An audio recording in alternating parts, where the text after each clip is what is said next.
భద్రాద్రి కొత్తగూడెం జిల్లా కొత్తగూడెం కార్పొరేషన్లో పారిశుద్ధ్యాన్ని మెరుగుపరచాలి. కాంగ్రెస్ ప్రభుత్వం ఇచ్చిన 6 గ్యారెంటీలను అమలు చేయాలని కోరుతూ బీఆర్ఎస్ పార్టీ ఆధ్వర్యంలో కొత్తగూడెం కార్పొరేషన్ కార్యాలయం ఎదుట ప్లకార్డులతో నిరసన తెలిపారు.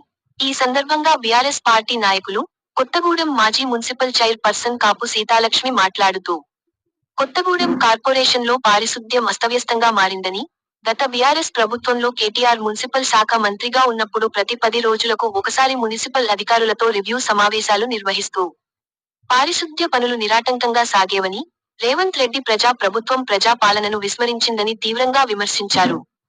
కొత్తగూడెం కార్పొరేషన్ అయినందున పారిశుద్ధ్య సిబ్బందిని పెంచాలని డిమాండ్ చేశారు. చెత్త చెదారాన్ని ఎప్పటికప్పుడు డంపింగ్ యార్డ్కు తరలించాలని, సాయంకాల సమయంలో దోమల నివారణకు కార్పొరేషన్ పరిధిలోని అన్ని వార్డులో ఫాగింగ్ చేపట్టాలని డిమాండ్ చేశారు.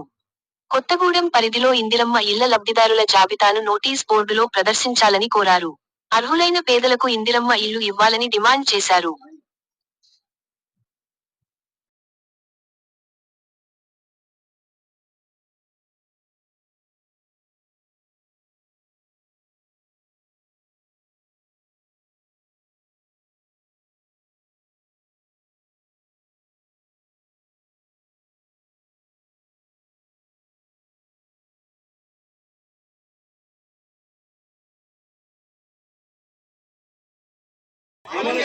ఆరు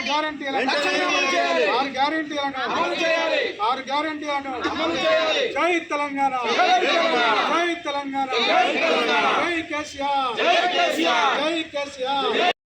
అర్హులైన పేదలందరికీ, అర్హులైన పేదలందరికీ, అర్హులైన పేదలందరికీ, అర్హులైన పేదలందరికీ, అర్హులైన పేదలందరికీ